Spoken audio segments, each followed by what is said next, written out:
Hi, and welcome to the Virtually Yours podcast, Outsourcing Mysteries Exposed, the no BS hustle-free podcast for business owners who outsource or provide outsourcing services. I'm your host, Rosie Shiloh, virtual assistant advocate and owner of Virtually Yours, the virtual assistant network. Let's get started. Hey everybody, welcome to today's episode of Outsourcing Mysteries Exposed, where I have the beautiful Leanne Woff from Virtual Infinity, who is an online business manager who I met now a couple of years ago through the virtual assistant industry. And so we've had lots of fun adventures together in that time. And she is one of those people who kind of can get away with doing just about anything, but she has a really strong skill in bookkeeping. So I asked her to come along today to give us some tips for business owners around bookkeeping, because she's the gal for that. Hi Leanne, how are you going? I'm good. For having me here today. Feeble was one of the first networks I joined when I started this business, so that's pretty awesome. Awesome. Oh, it was really great having you, and still having you, which is great. And yeah, I think we met originally, was it at the VA conference? Maybe. I can't even remember when we first met. Yeah, oh, it must have made real impact. Yeah. It's always been in my VA life. You were there from the start. That's what I remember. Nice recovery. I like it. All right, so let's get cracking. Everyone has to do bookkeeping in their business. It's just a fact of life. And for some people, some people are word people, some people are creative people in terms of visuals, and some people are numbers people. And there's pretty rare occurrence for anyone to be across all three. But unfortunately, we have to get our head around numbers in business. So what's your first tip? We've got 5 tips we're going to go through today. What's your first tip to business owners around bookkeeping? All right. So my first tip is around software. Now, I work with a lot of different business owners, and I am very numbers focused. I'm terrible with graphics and design. You should see the things I come up with. No good. I should just stay away. But I do understand that a lot of other people don't speak numbers the way I do. Yes. And I find that the term bookkeeping scares business owners straight away. Now, don't let that stop you. Bookkeeping in its simplicity is simply looking at the money that your business is bringing in versus the money you're spending to make that happen. Yeah. And then we bring the ATO into it and everybody gets even more scared. Yes. So today I'm just going to go through 5 things that will simplify it down and make it much easier. The first being software. Now, as I mentioned, we bring the ATO into it, everyone gets terrified. If you use software from the beginning, your life with the ATO will be much simpler. Yes. Now you might be thinking, oh, here she goes, she's going to sell me some software. I'm not. There's plenty of different software you can use. And, at the very beginning, even if it's an Excel spreadsheet and you have to do that. It's better than paper and it's better than nothing. But you can also get free accounting bookkeeping software. So one is Wave. That's very, very popular, and it's free. And it does all the basic things that you need. It'll track your invoices. It'll track your expenses. And then at least you've got some solid records, because for the ATO, you need to keep these records for 5 to 7 years. Ugh. And if they're in the cloud, then you don't have piles of paper everywhere that don't fade and things like that. Because if you're keeping receipts and they fade, the ATO makes it your responsibility to make sure that doesn't happen, which, how do we do that? But if we're in the cloud, it's all done for us. So that would be my first tip. Use software. It will make your life easier. It will give you reporting so that you can track your business and see how you're going and see if you actually are making more money. And if you ever want to sell your business, you can see the value right there for the history since you started. Absolutely. I've used in the past, I think I started a gazillion years ago with this basic spreadsheet and then went to QuickBooks before it was QuickBooks Online. and then to Xero. And I've been with Xero for quite a few years now, and it's so easy. So yeah, that works really, really well for me. Yeah, beautiful. I love Xero. I love QuickBooks. MyOb Online's not bad. The original MyOb desktop was brilliant, but they're still getting a lot of those features online. So second tip would be consistency. Now, as you mentioned, Rosie, the software that's available now, like Xero, does make things quite easy to do on an ongoing basis. And the biggest shortfall I find in small business owners doing their own bookkeeping is that they don't do it consistently.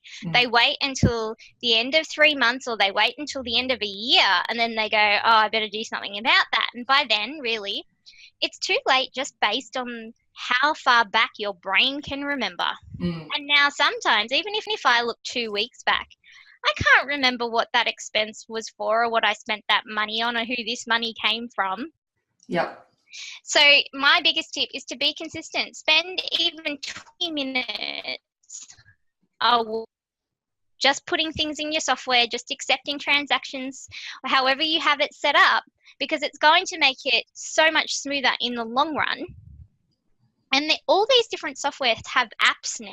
So you can literally just put them on your phone and swipe left and right and add your little details on the go. So you don't even have to sit at your desk and feel like you change there with your numbers. You're not.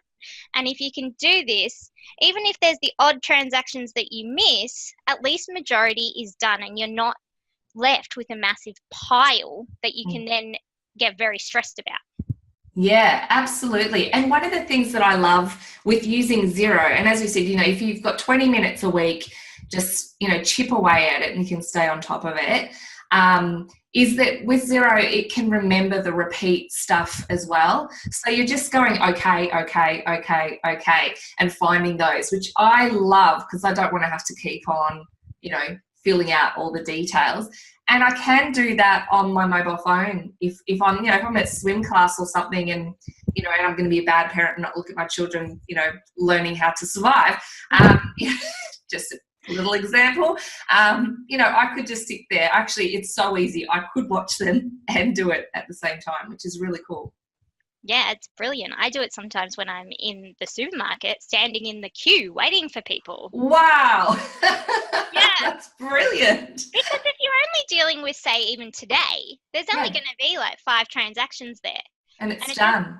And it's done. And I'm going to be stuck there waiting anyway. So may as well be effective with my time. Oh, I love that. That is a good tip. All right. So next one is record keeping. Yes. Now, the ATO is so big on record keeping, and they're very strict. So you do need to keep records, incoming and outgoing money, for 5 to 7 years, which is a really long time. So how do we manage that? There's lots of different apps now, which are standalone, plus there's ones integrated with the accounting software, where you can take photos of your receipts and your expenses, and they keep it in the cloud. The ATO accepts those, so that when it comes to 7 years down the track, you can just pull that up and they're happy. The beauty of doing this is that when you use accounting software, you can link the actual record or source document receipt to the transaction, so that then when the ATO is doing an audit, if you get audited, everything is where it should be, and they're not spending more time doing their audit. Now, ATO audits are up from $10,000. So, and that's like where it starts. So if you get audited, you have to pay that. Whoa. Yeah. So it's kind of like you want to cover your bases as much as you can. And this is where the record keeping comes in. You also can get big penalties for not having the right records. And it comes down to, say, even if you had $100 a week of things that you didn't keep records for, 7 years later, add that all up. That's a lot of money if they're going to deduct that from you. So my suggestion is always keep proper records. It's annoying, but seriously, take a photo on your phone and at least you've got it. Then my next tip is, if you're unsure of how to do something in your file, please don't just guess. Why not? As a bookkeeper, I jump into files, and business owners have just done their best, which is fine, but often it takes a lot longer to find out what's happened and undo it and recorrect it than it would have if you just ask someone, hey, how do I do this, or how do I treat this expense? And what often you can do is get bookkeepers who, you do all the reconciling, you do majority of the things, and then when you do get stuck, you can use them as a resource to do that one tricky transaction. If you've bought an asset, if you've sold an asset, things like that. And then that way, your file will never get really, really messy. And when I say that, I mean like a pile of spaghetti on the floor kind of messy, where you pull one thing and it just brings out 100 other things. Because that's when your bills end up stacking up and you have to get someone to clean that file. Whereas if you just ask, there's heaps of people that will help you. And then my final tip would be to focus on best practice bookkeeping. Now, what I mean by that is there's all rules and regulations that you can follow with bookkeeping. But at the end of the day, it comes down to accuracy.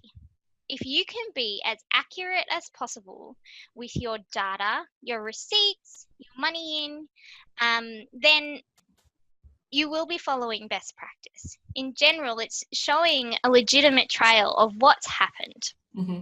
And so that means in Xero, when you've done all your click, okay, you look at the reconciliation screen and you make sure that there's nothing outstanding there. And then when that's clear, look at your bank statement and make sure that the balance that it says in Xero is the same as your bank statement. Because tech is tech. We love it. We hate it. It rules our lives. But it fails a lot. So there are times when there'll be things that Xero hasn't pulled through from your bank. And therefore those transactions are missing. And the longer that piles up for, the harder it is to go back and fix it all. So the quickest way to kind of keep on top of it from straight away is just to check that balance with the balance on your bank statement. And then you know it's right. And then a lot of software also won't pick up things like bank fees on credit cards, things like that. And you want to be claiming all of that. So just doing a quick comparison is going to make your data a lot more accurate. And then the other side of that would be checking your receipts for the GST component. A lot of business owners will just assume yes, GST, no GST, but it varies all the time. Even if there is a standard, it is always worth looking at the actual receipt and looking at the amount and then putting that in. And a lot of business owners will get stumped when it comes to things like insurance or motor vehicle reg, because they do have GST, but not the 10%. They're not normal.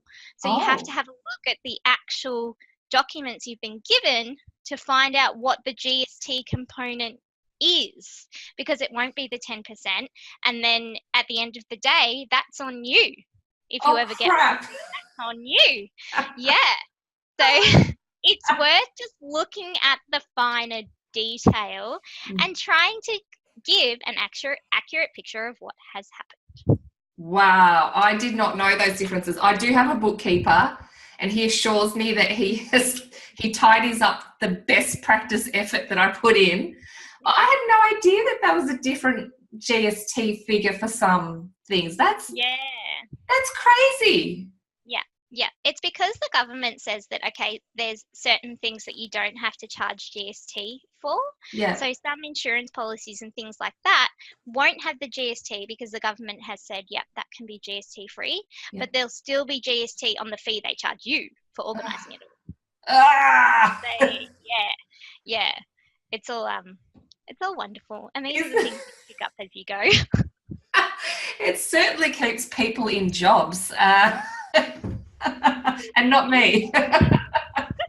Not an area I'm strong in, and which is why I like Xero, because it's pretty simple. But then now I'm worried. I'm going to speak to my bookkeeper now and make sure that he checks that stuff. I'm sure he does. I'm sure he does. Yeah, yes.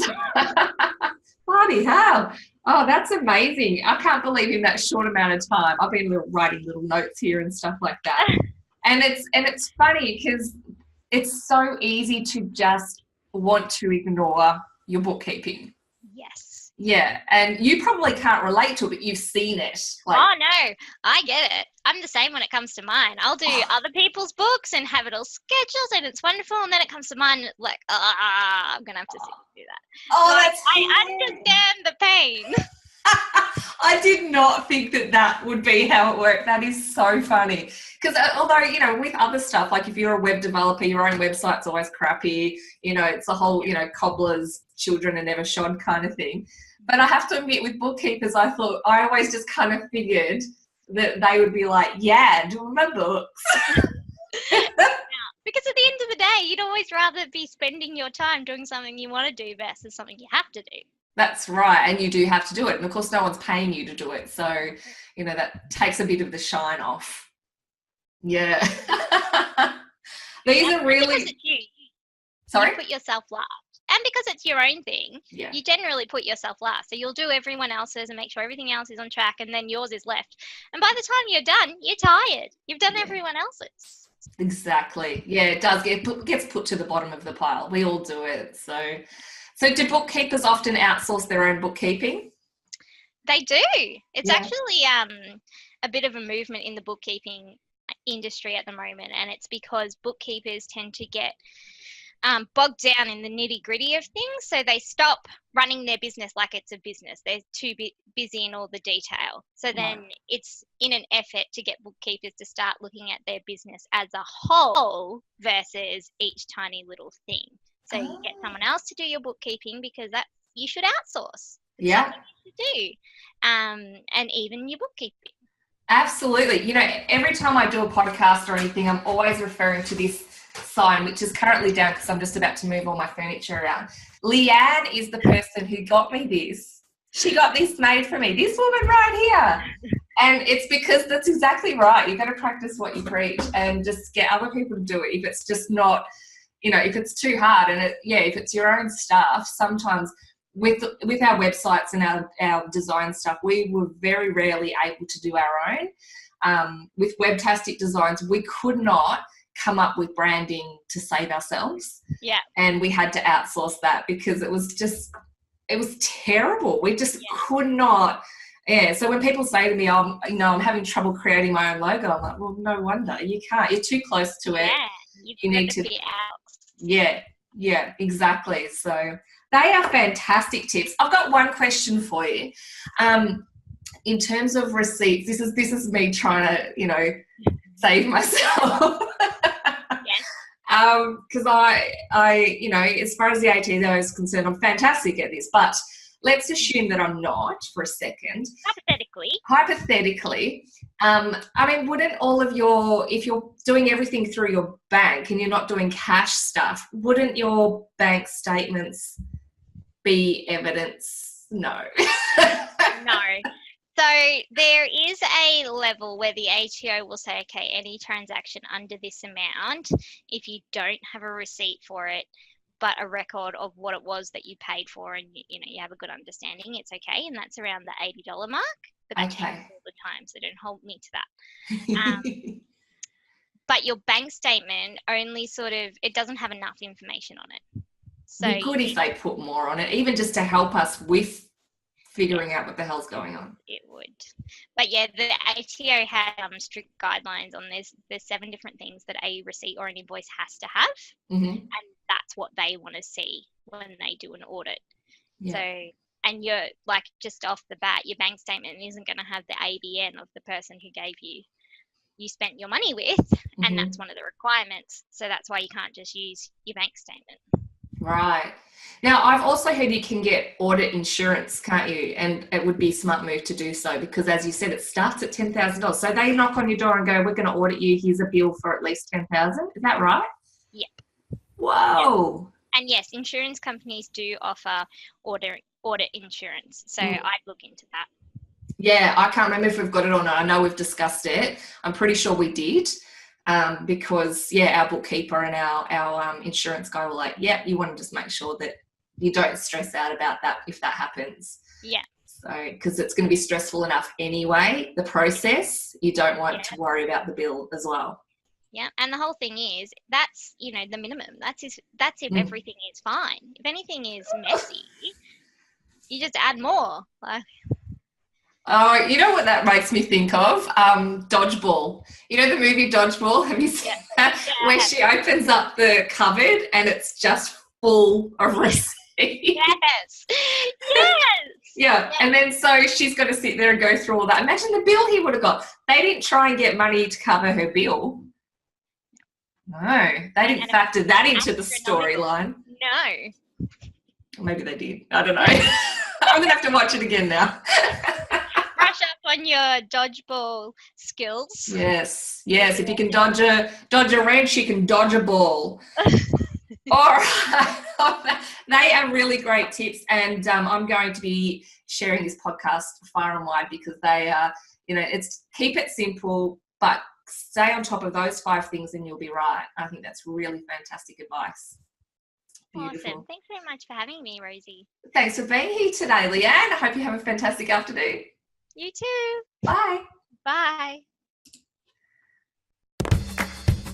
Hey, thank you for listening to the Virtually Yours podcast, Outsourcing Mysteries Exposed. Between now and our next session, I know you're going to be hanging out to take some action on outsourcing in your business, so head on over to virtuallyyours.com.au and you can download some information there about the best ways to outsource for business growth. If you're a virtual assistant, make sure you join us. We have an amazing virtual assistant community at Virtually Yours, Aussie VAs connecting and helping each other grow. Have a fantastic day, and I'll see you at the next podcast.